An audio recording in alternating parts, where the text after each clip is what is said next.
Hey guys, how are you all doing? This is the MMA breakdown with my predictions for UFC Fight Night 47, Bader versus St. Preux, taking place this Saturday in Bangor, Maine, the UFC's first event in Maine. Not a very good card. Everyone, at least, people that I listen to, everyone is really down on this card, and yeah, it's just not a very good card.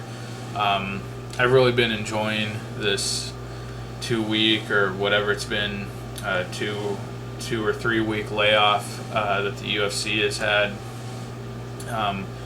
Just with oversaturation and all of the cards that they've been putting on these days. I rejoice when there's a week or two without any UFC events. It didn't used to be that way, but that's how I feel now, and I'm not excited to get back to watching a full day's worth of fights, but I will be watching this card, and not very excited for it. The main event is an important fight, though, especially for St. Preux. First legit top 10 guy he's fought in the UFC, and his ticket into that top 10 status. But let's run through the fights. I'll give you my predictions. There's going to be a couple fights here opening the card that I'm going to have to skip or not give much analysis on, because there are fighters debuting here that I don't know much about, but we'll really get into it further up on the card. So the prelim card is going to air on Fox Sports 2, which I think is just stupid on the UFC's part. Nobody even has Fox Sports 2. I don't have it. I still managed to watch the prelims. I won't tell you how, but Fox Sports 2, a very small channel. It was the old Fuel channel. I really don't understand the point of it. You're not going to get casual fans this way by airing your prelims on a channel that nobody watches. It just doesn't make any sense, and it's just a hassle for the hardcore fans to watch these fights. Probably a lot of the hardcore fans do have Fox Sports 2, but I'm sure a lot don't. And Comcast and Time Warner, some other cable providers, I think 2 years ago, they said that they were going to be getting the old Fuel channel, which is Fox Sports 2 now, and that never happened. So pretty frustrating. I thought when they moved on to Fox Sports 1, I thought they were going to be putting Fuel and that era behind them. Guess not, and yeah, it's just really frustrating. They keep putting fights on a channel that I don't have, and I think other people don't have. But anyway, let's get into the fights now. So starting off the prelim card at bantamweight, Nolan Tickman taking on Frankie Saenz, and I'm just going to have to completely skip this fight. Two newcomers I don't know anything about. Next fight at middleweight, Tom Kong Watson taking on Sam Alvey.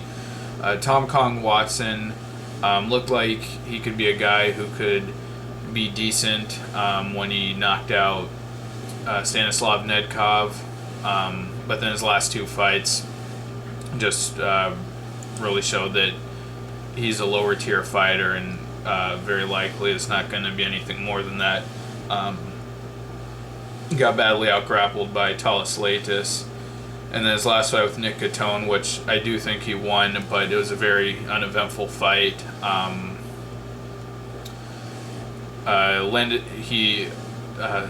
Watson landed a lot of leg kicks, as I remember, in that fight. Didn't do too much else, and got taken down a few times by Catone. So I think I think he's a pretty low-level fighter, especially at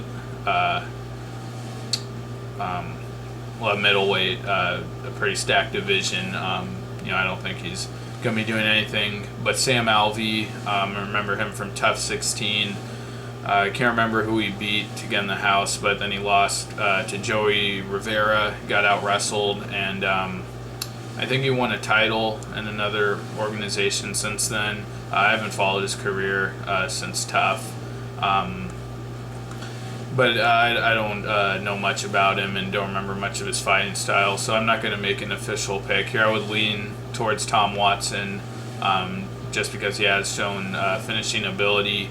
And if I didn't talk about his fighting style already, he's a pretty scrappy guy on the feet. Showed that in his fight with Brad Tavares and in his fight with Stanislav Nedkov. Likes to slug it out on the feet. Ground game wrestling is definitely his weakness, but I don't know enough about Sam Alvey's game to make an informed pick here, so I'm just going to skip it. And moving on to the next fight, women's bantamweight fight, Sarah McMahon taking on Lauren Murphy. Another fight where I'm not comfortable making a pick just because I don't know anything about Lauren Murphy. I'm just looking at her resume. She's undefeated. Sarah McMahon, though, only started following her since she came to the UFC. Had a pretty impressive performance over Sheila Gaff, who is admittedly was a very low-level women's fighter in the UFC. But McMahon really showed dominant wrestling in that fight, got a crucifix position. I believe it was in the second round, or in the first round actually, and pounded her out. And then against Rousey,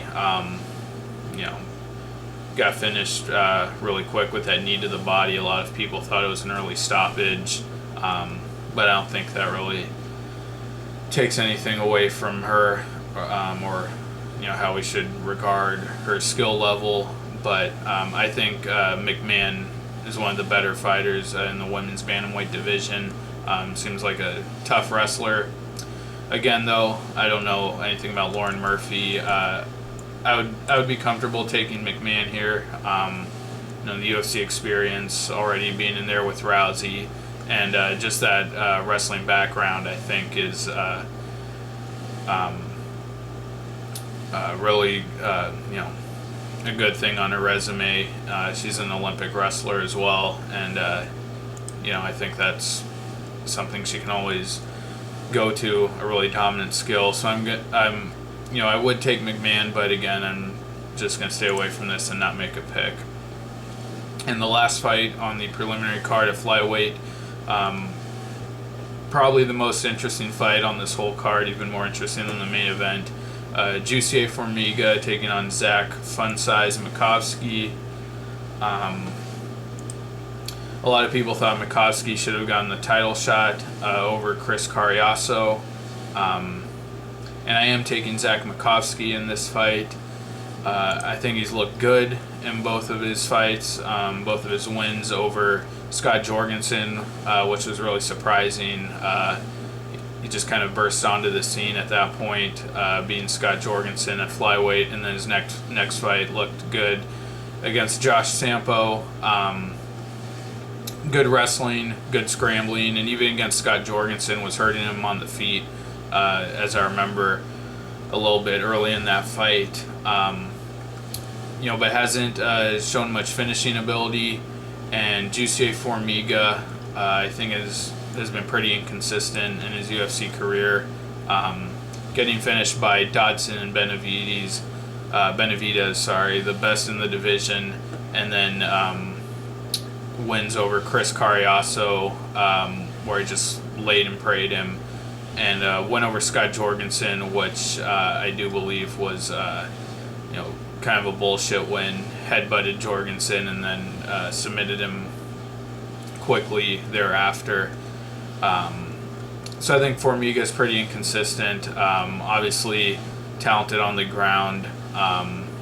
Showed that against Chris Cariaso, but against a wrestler like Zach Makovsky, who I think is going to have a distinct strength advantage, who's shown to be a good scrambler, I don't think Formiga can lay on him or hold him down. And on the feet, I'd say it's about even, and that's not knowing much about either guy's stand-up. But I do think Makovsky is going to win the decision here, so I'm taking Makovsky by decision. And moving on to the 6-fight main card on Fox Sports 1. First fight at featherweight, Thiago Tavares taking on Robbie Problems Peralta. Robbie Peralta really impressed me in his last fight, getting a decision over Honey Jason. I thought he was at a big skill disadvantage in that fight. He's been a brawler in his fights before. Seems to have a pretty limited skill set. I remember against Esteban Payan, just seemed helpless on the ground, helpless off of his back, but then came out in that third round and got the knockout. He has big knockout power that you really have to respect. But his last fight against Honey Jason seemed to really hold back his power, not just go crazy in the first round. I thought it was actually really impressive. And even when Honey Jason managed to get the fight to the ground, Peralta got a few reversals in that fight and stayed out of trouble on the ground. And on the feet, really seemed to pick his spots well and be conservative. Conservative enough to outpoint a guy who I think was technically a better striker than him and win the decision. So I'm pretty impressed with Robbie Peralta. Here again, I think he's going to be at a skill disadvantage. Thiago Tavares, I think, will be more well-rounded. Tavares can be pretty dangerous on the feet and on the ground. Ran over Justin Salas in his last fight. And before that, got knocked out by Khabib Nurmagomedov, which was a couple years ago at this point. But Tavares is a skilled guy, fast starter. Has been caught before, though. Was dominating Shane Roller and got knocked out by him. I remember that fight. Some fights where he didn't look terribly impressive. His decision over Sam Stout. And his finish over Spencer Fisher, although that was a very controversial stoppage. But I think I'm going to take Peralta here. Tavares probably deserves to be the favorite on paper, but Honey Jason was a guy I did really respect, and I didn't give Peralta any chance to beat him, and I thought Peralta looked really improved. And he's got that one-punch knockout power that, he can always... That's always a possibility of him landing a big shot. And I'm taking Robbie Peralta here, although wouldn't be surprised if Tavares won, being the more skilled guy. Moving on, heavyweight fight, Sean Jordan taking on Jack May. Sean Jordan, I thought he looked pretty good early on in his UFC career. Knockout wins over Ole Thompson. I thought he looked pretty impressive over Mike Rousseau, showed some decent grappling. Had to come back from being hurt early in that fight and getting the finish, and then just steamrolling Pat Barry. But since then, on a 2-fight losing streak where it looks like he just can't take a shot, got knocked out by Gabriel Gonzaga, and got knocked out by Matt Mitrione in his last fight. And those are some of the better mid-level guys at heavyweight, so while those fights weren't competitive at all, and those were both first-round knockout losses for Sean Jordan, I still think he's a talented guy. And losing to some of the better mid-level fighters like that at heavyweight, I don't think that means that Sean Jordan isn't UFC caliber or can't beat guys at the bottom of the division, which Jack May is. Coming off of his UFC debut loss, getting crushed by Derek Lewis. And yeah, I have to take Sean Jordan. Showed some good skills on the ground, and has shown he can have power on the feet, although I think his chin is compromised, and if Jack May can connect, I think, if he connects, it's definitely... He has a chance of knocking Jordan out, given his given his last couple of knockout losses, but I think Jordan is the more skilled guy. He's shown it in the UFC a lot longer. I'm going to take Sean Jordan to win this fight. And I do think he can finish Jack May. Next up at welterweight, Seth, the Polish Pistola Baczynski, taking on newcomer Alan Jouban. I'm taking Baczynski in this fight. I don't know anything about Jouban. His 2 losses on his record are to Chidi and Njokuani, and also, who's the other guy? Mike Rhodes. And Mike Rhodes has had 2 fights in the UFC, and I think I don't think Mike Rhodes is a UFC caliber fighter from what he's shown so far in the UFC. So just given that, and again, I haven't seen any of his fights, and I really don't know anything about his fighting style, but just given that, I'd say it's safe to say he's probably not UFC caliber. And Seth Baczynski, veteran of Tough 11, has been in the UFC for a long time now. Trying to peck away in that middle tier of the welterweight division. Trying to climb his way up. Trying to solidify his spot in the middle of the middleweight division. He's on a big win streak at one point. Had an impressive win over Mike Brown. Knocked out Simeon Thorson. But since then, it seemed like he's kind of leveled off and hasn't really been improving for about the last 4 fights. Has had losses to Mike Pierce. Just got steamrolled by Brian Melanson, which was a pretty surprising loss, I thought. Had a win over Neil Magny last November, which at the time didn't seem that big. Not a very dominant fight. Took him down, used his wrestling. But in hindsight, that's actually a very meaningful win. Neil Magny has been on a roll now.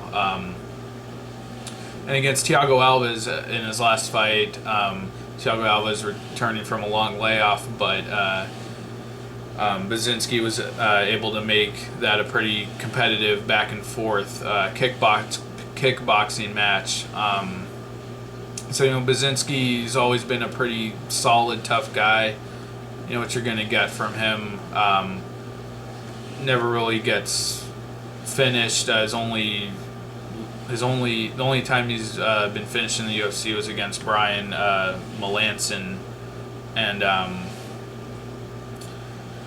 so a pretty solid guy. Been in the UFC for a long time. Has had some big wins. I don't see any reason why he shouldn't be able to beat a newcomer like Alan Jouban. I think there's a big experience difference there, and Baczynski, like I said, while it seems like he's not improving fight to fight for the last couple of fights, does seem to be a pretty solid guy and always seems to be competitive in the fight. So I'm going to take Baczynski to win the decision here, or maybe finish him, but I don't know. I feel comfortable taking Baczynski. And probably the closest matchup, the toughest to call on the card, middleweight fight, Tim the Barbarian Boetsch taking on Brad Tavares. A real close fight. Tim Boetsch was on that big win streak at one point, had that big comeback knockout over Yushin Okami, which I thought was a really big deal, followed by a really uneventful decision win over Hector Lombard, and since then has gone 1-3, and in all honesty should have been 0-4. His only win coming against CB Dalloway 2 fights ago, where I think a lot of people thought he lost, including myself. I thought Dalloway really outstruck him, hurt him in that first round.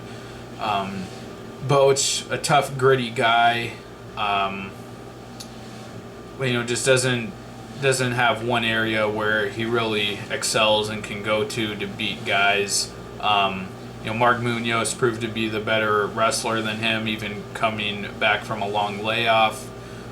Just got ran over by Luke Rockhold in his last fight. Very impressive performance by Rockhold, getting that inverted triangle with the Kimura as well. Against Dalloway, striking just didn't seem to be on par at all. And against Philippou, I don't really count that. That was, he got headbutted and poked in the eye in that fight. But, for his last couple of fights, has not looked impressive. I think he's just a shell of his former self that was on that big win streak. And Brad Tavares had a setback in his last fight, really got dominated by Yoel Romero. But before that was on a good 5-fight win streak, although Tavares has... he does not finish guys. His only finish in the UFC was against Phil Baroni. And, for as much as he strikes and for as high a volume of strikes as he throws, he's just not a finisher. Hasn't shown much power in his hands. Hasn't shown ability to hurt guys. And other than that, doesn't do too much. And has had some kind of bizarre moments and fights against Bubba McDaniel. Was winning that fight, and in that third round, McDaniel took him down, won that round, and he couldn't do anything to get up off of his back. And against Lorenz Larkin, I thought he just never really turned on the gas. Brad Tavares, solid guy, former tough contestant, tough 11, and I don't think he's really improved all that much over the years. Wrestling, has been his weakness. Aaron Simpson and Yoel Romero able to out-wrestle him. That's where Tim Boetsch could win this fight, I think, being a tough, gritty guy. But it's the striking department where I think Tavares is going to get this done. And that's why I'm going to take Tavares here. Again, Boetsch against Dalloway, just his striking did not look good at all. His striking has never really looked that good. He's just kind of ragdolled guys. His wins over Nick Ring. Against Yushin Okami, just kind of stormed him. Dirty boxing. But kickboxing, I think Tavares has the advantage there all day. So I'm going to take Tavares to win a decision here, although it's really close. Tim Boetsch has had the fights against way better guys, way more experienced guys. And, he does have that wrestling. So it could go either way, but I'm taking Tavares here. I think his striking is just, it's just on a different level, and Boetsch won't be able to handle it. But I do think it goes to decision. And next up, the co-main event, lightweight. Gray Maynard taking on Ross Pearson. Not a fun fight. This was supposed to be Ross Pearson versus Abel Trujillo. Trujillo, that guy's had gone through about 3 different matchups, I think. He was supposed to fight back in June against Miles Jury, and that was the best fight before any of these other replacement fights were made. It was really disappointing that didn't happen. But anyway, Ross Pearson taking on Gray Maynard. Got to go with Ross Pearson. Gray Maynard has just looked terrible in his last couple of fights. I don't think it's a mental thing. I don't think it's a skill deficiency. I just think it's his chin being shot. He just can't take a shot anymore. He did get knocked out by good guys, Nate Diaz and TJ Grant, who seems like he's never going to return. But just got ran over by both of those guys. His only win in the last couple of years was Clay Guida. And his win before that, you have to go all the way back to 2010 when he decisioned Kenny Florian. Frankie Edgar, first guy to knock out Gray Maynard, and I think that's what kind of set it off. And, You saw T.J. Grant and Nate Diaz in the first round. Just first time they connect with something big, Maynard goes down. And Ross Pearson has shown that knockout power, not against top competition, but has knocked out Ryan Couture, finished George Soteropoulos, actually pretty low-level guys, especially Soteropoulos at that point. Fight with Melvin Gillard, no contest, nothing really went on there. And, the consensus is that he got robbed against Diego Sanchez. Ross Pearson has been put out, though, a couple times against Cub Swanson and Cole Miller. Miller submitted him, but he got it done by hurting him on the feet first. But Maynard, I don't think he's carrying that kind of knockout power anymore. I don't think he has that kind of power in his back pocket that he had against Edgar in both of their title fights. And I don't think Maynard's wrestling is going to get it done. I mean, we haven't seen Maynard wrestle since the Kenny Florian fight, really. And I just think the first time Pearson touches him, he's going to go down. Technically, I think Pearson is a lot better striking. He's a pretty good defensive striker. Yeah, I got to go with Pearson. In the main event, light heavyweight fight, Ryan Bader taking on Ovince St. Preux. Ryan Bader, I think, deserves to be the favorite. On paper, he should win. More experienced guy, top 10 guy, has been fighting the top 10 guys at light heavyweight, which I'll admit I think is by far the weakest division in the UFC, and outside the top 5 and definitely outside the top 10 is just an incredibly weak division. There's really nobody coming up that seems like they're going to move into the top 10. But yeah, Ryan Bader, never able to get over the hump.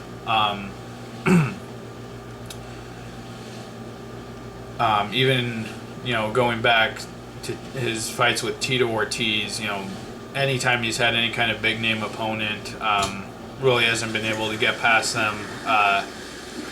Maybe Little Nog, if you want to count that as a meaningful win, but against the better strikers, he just seems to get stuck, like Teixeira, Machida, and John Jones obviously finished him on the ground, and Ortiz even hurt him on the feet. And in between all of those losses, they fed him pretty low-level guys. Besides Rampage Jackson, which was a good win at the time, just ran over guys like Jason Brills, Vladimir Matyushenko, and recently Anthony Parash.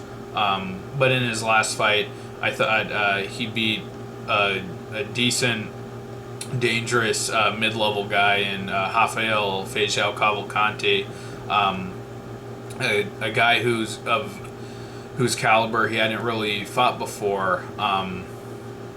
Like I said, they were feeding him really low-level guys after his losses to try to build him back up, and beating Cavalcante, having a really persistent takedown attack in that fight, pushing the pace, showing really good cardio, and using his striking pretty well to push Cavalcante back and set up the takedown.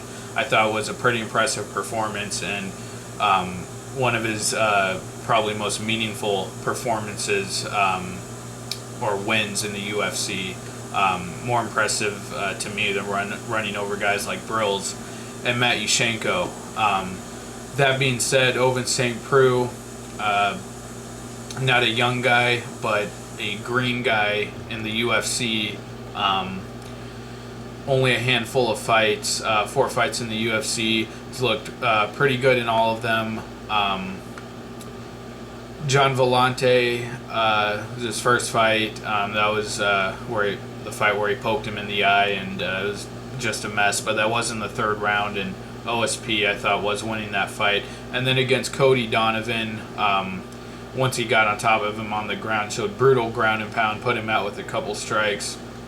against Nikita Krylov. Submitted him with a Von Flue choke, which he looked really dominant, but to get the Von Flue choke, the guy getting choked out has to be pretty inexperienced. And then against Ryan Jimmo in his last fight, I thought he looked pretty good, showed good improvement on the feet, landed some good strikes, seemed to control the distance well with his strikes, got on top of Jimmo, and then it was just kind of a really messy finish.